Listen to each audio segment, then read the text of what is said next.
불과 한 달 전까지만 해도 미국은 한국을 향해 전례 없는 강경한 압박을 가했습니다. 조지아주 배터리 공장에서 수백 명의 한국인 근로자가 구금됐고, 미국은 의약품에 100% 관세를 부과하겠다며 전 세계 제약업계를 뒤흔들었습니다. 한국 기업들의 미국 내 투자와 글로벌 신뢰가 흔들리는 듯했습니다. 하지만 단 한 달 만에 상황은 급반전했습니다. 미국이 잇따라 한 발 물러서며 한국과의 협력 강화를 공식화했기 때문입니다. 이제 국제사회에서는 이번 사태로 미국이 한국의 존재감을 인정할 수밖에 없었다는 평가가 나오고 있습니다. 지난 9월 LG에너지솔루션과 협력사 직원 300여 명이 미국 이민당국에 의해 집단 구금되는 충격적인 사건이 있었습니다. 당시 한국 기업들은 출장을 전면 중단했고, 미국 내 배터리 생산 프로젝트도 멈춰섰습니다. 그런데 불과 한 달 뒤 LG에너지솔루션은 다시 미국 출장 재개를 선언했습니다. 그 배경에는 한미 워킹그룹 회의를 통한 합의가 있었습니다.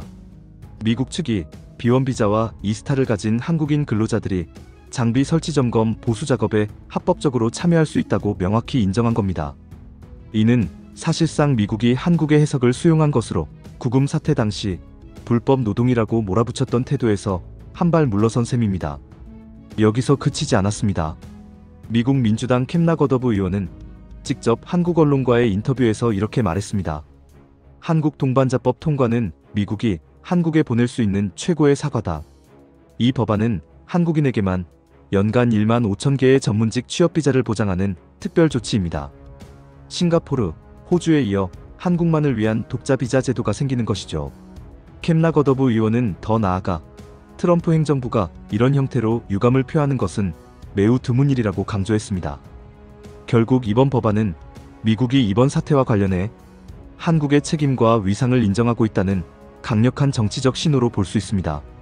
한편 미국은 10월 1일부터 전 세계 의약품에 100% 관세를 부과하겠다고 선언했습니다. 한국 바이오 업계는 물론 글로벌 제약사 전체가 충격에 빠졌습니다. 그러나 막상 시행일이 되자 미국은 계획을 철회했습니다. 이유는 명확합니다.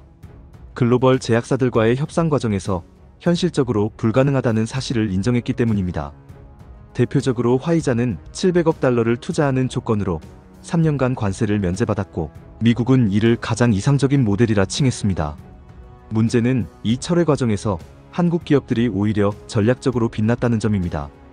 SK바이오팜은 미국령 푸에르토리코에 생산 거점을 마련했고, 셀트리온은 미국 뉴저지 공장을 인수해 선제적으로 대응했습니다.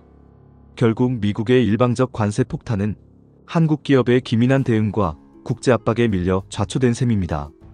정리하면 한 달 전만 해도 미국은 한국인 근로자들을 대거 구금하고 한국 기업을 압박하며 힘의 우위를 과시하려 했습니다. 하지만 한국 정부와 기업이 법적 근거와 국제 여론을 무기로 맞서자 미국은 오히려 제도를 바꾸고 법안을 내놓으며 관세까지 철회하는 등 물러섬을 선택할 수밖에 없었습니다. 이 과정에서 드러난 것은 다름 아닌 한국의 글로벌 위상 강화입니다. 배터리 산업에서는 구금 사태 이후 출장 재개와 함께 미국이 한국의 합법성을 인정하는 모습을 보였고, 노동 문제에서는 한국 동반자법 추진과 더불어 미국 의원이 최고의 사과라고 표현할 만큼 달라진 태도가 확인되었습니다. 또한 의약품 관세 문제에서는 철회 이후 오히려 한국 기업들의 대응 전략이 부각되며 주도권을 쥐게 되었습니다. 결국 이 모든 흐름은 미국이 먼저 태도를 수정한 결과라고 볼 수 있습니다. 이번 사태는 단순히 경제 현안을 넘어선 사건입니다. 한때 미국의 압박에 한국이 굴복할 것이라는 전망도 있었지만 결과는 정반대였습니다. 미국이 꼬리를 내렸고 한국은 위상을 높였습니다. 국제사회는 이번 사건을 두고 미국이 일방적으로 압박하던 시대는 끝났다. 이제는 한국과 같은 동맹국과 협력하지 않으면 미국도 위기에 빠진다는 교훈을 기억하게 될 것입니다.